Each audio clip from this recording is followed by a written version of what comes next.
પેટલાદ તાલુકામાં દબાણકર્તા અને પંચાયતની લડતનો અંત।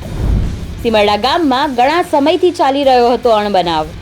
સીમરડા પંચાયત દ્વારા ગેરકાયદેસર દબાણ દૂર કરાયા। પીઆઈ, વિસ્તરણ અધિકારી, સરપંચ સભ્યોની હાજરીમાં કામગીરી। પંચાયતે નોટિસ પાઠવી ગેરકાયદેસર કેબિન દૂર કરવા જણાવ્યું હતું। કાયદો અને વ્યવસ્થા જળવાય તે માટે પોલીસ બંદોબસ્ત ગોઠવાયો હતો। 4.5 કલાક સુધી દબાણ દૂર કરવાની કામગીરી હાથ ધરાઈ। જેસીબી અને ક્રેનની મદદથી જમીન ખુલ્લી કરી દબાણ દૂર કરાયું।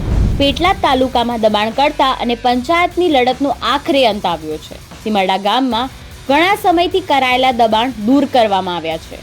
સીમરડા ગામમાં એસબીઆઈ બેંક સામે ગામના પ્રવેશ કરવાના રસ્તા પર ગેરકાયદેસર કેબિન બનાવવામાં આવ્યું હતું, જેને દૂર કરવા પંચાયતે નોટિસ પણ પાઠવી હતી। કેબિન દૂર ન થતાં તાલુકા પંચાયતના અધિકારીઓ, પંચાયતના તલાટી, ટાઉન પીઆઈ સાથે જ ચુસ્ત પોલીસ બંદોબસ્ત ગોઠવવામાં આવ્યો હતો અને કેબિન દૂર કરવાની કામગીરી હાથ ધરવામાં આવી હતી। ક્રેન અને જેસીબીની મદદથી કેબિન દૂર કરી પંચાયતની જગ્યા ખુલ્લી કરવામાં આવી છે।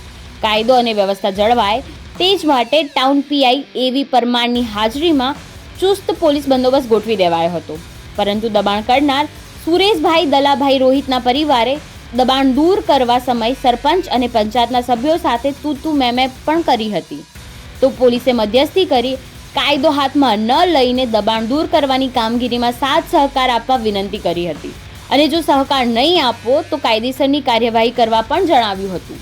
સીમરડા ગ્રામ પંચાયતે જાહેર રસ્તાના દબાણ બાબતે પંચાયત અધિનિયમની જોગવાઈઓ મુજબ કલમ 105(2) મુજબ કાર્યવાહી કરી આજે દબાણ દૂર કરવાની તારીખ જાહેર કરી હતી, જેમાં સરકારી તંત્રની નિગરાની અને સરકારી તંત્રની હાજરીમાં નિયમો અનુસાર દબાણ દૂર કરવાની કાર્યવાહી હાથ ધરવામાં આવી હતી અને સુખદ રૂપે દબાણ નિયમો અનુસાર દૂર કરવામાં આવ્યું છે।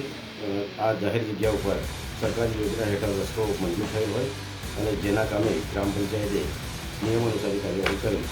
હું સીમરડામાં સરપંચ રીતે ફરજ બજાવું છું અને સુરેશભાઈ દલાભાઈ રોહિતને જે કેબિન પંચાયત દ્વારા મૂકવામાં આવ્યું હતું અને એ પંચાયતની જ જગ્યા હતી અને અમે ઠરાવ મુજબ એમણે અમારી જોડે કહ્યું હતું પણ કે જ્યારે પણ પંચાયત કહેશે ત્યારે હું શાંતિપૂર્વક ત્યાંથી હટાવી દઈશ। તો અત્યારે અમારે રસ્તો ત્યાં પાસ થઈ ગયો છે, તેથી અમે એમને 3 નોટિસો આપી તો પણ એમણે કંઈ એક્શન ઉઠાવ્યું નહીં।